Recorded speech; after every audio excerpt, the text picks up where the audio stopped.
नमस्कार, मी कल्पना माझ्या चॅनलवरती तुमचं खूप खूप मनापासून स्वागत करते।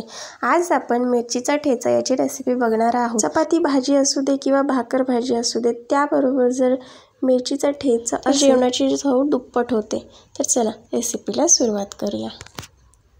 तर इथे मिरच्या घेतलेल्या आहे। तर ठेचा करायचा असेल तर मिरच्या कुठल्या घ्यायच्या, जे छोट्या असतात डार्कवाल्या छोटे छोटे त्या नाही घ्यायच्या, कारण त्या प्रचंड तिखट असतात आणि आपण त्या मिरच्या फक्त भाजीला वापरतो, त्यामुळे त्या मिरच्या घ्यायच्या नाही।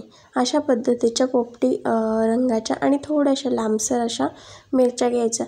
आणि जे आपण भजी करतो ती खूप मोठ्या मोठ्या मिरच्यांची त्याही नाही घ्यायचा, कारण त्याचा जर आपण ठेचा केला तर तो मात्र खूप पाणी होतं, म्हणजे पाणी सुटल्यासारखं होतं। त्यामुळं याला अशाच मिरच्या घ्यायच्या ठेच्याला। तर इथे आपण हे मिरच्या कट करून घेतलेल्या आहेत। तर आता आपण तवा गरम करण्यासाठी ठेवला होता, त्याच्यावरती आपण थोडंसं तेल टाकलं आणि ते तेल गरम झालं की आपण त्यावरती थोडंसं जिरं घालणार आहोत। जिरं तडतडलं की त्यावर आता ज्या आपण मिरच्या घेतल्या होत्या मिरच्या आपण ह्याच्यावरती भाजून घेणार आहोत। आपण मिरच्या कट करून घेतल्या कारण त्या चांगल्या भाजल्या जातात आणि जेव्हा आपण भाजतो तेव्हा मिरची फुटते आणि फुटल्यानंतर ती अंगावर येते। त्यामुळे अशा जर आपण कट करून भाजल्या मिरच्या तर त्या फुटत नाहीत आणि आपल्या अंगावरती उडत नाहीत। त्यामुळे मिरच्या भाजताना हा नेहमी कट करून भाजायच्या। त्याच्यामध्ये आपण आता थोडंसं लसूण टाकलेलं आहे, लसणाच्या पाकळ्या टाकलेल्या आहेत। आता हे आपण सगळं भाजून घेणार आहोत। छान आपल्या मिरच्यांना थोडेसे डाग येईपर्यंत हे आपल्याला भाजून घ्यायचं आहे। तर इथे थोडेसे शेंगदाणे टाकलेले आहेत। शेंगदाणे भाजून घेतले, थंड केले आणि त्याच्यावरची साल काढून घेतली आणि नंतर आपण ह्याच्यामध्ये थोडंसं ह्याच्यामध्ये तेल टाकले, त्यामुळे खरपूस असं भाजून घेऊया। इथे आपण थोडीशी कोथिंबीर टाकणार आहोत आणि कोथिंबीर टाकून परत एकदा छान भाजून घ्यायचं।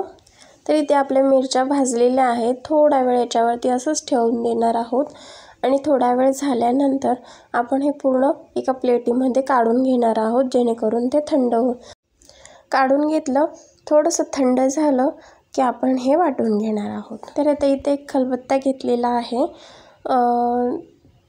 तुम्हाला जर मिक्सरमध्ये फिरवायचं असेल तसं केलं तरी चालतं, किंवा आपला तांब्या असतो किंवा ग्लास त्याने जरी असं कुटलं तरी पण चालतं। तर इथे थोडंसं आता हे आपण खलबत्त्यात टाकलं सगळ्या मिरच्या आणि त्याच्यावरती थोडंसं मीठ टाकलं। तर आता इथं आपण हे बारीक असं कुटून घेऊया।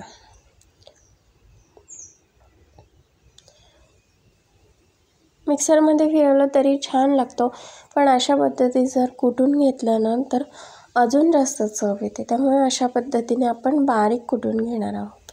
तर इथे आपला मिरचीचा ठेचा तयार झालेला आहे।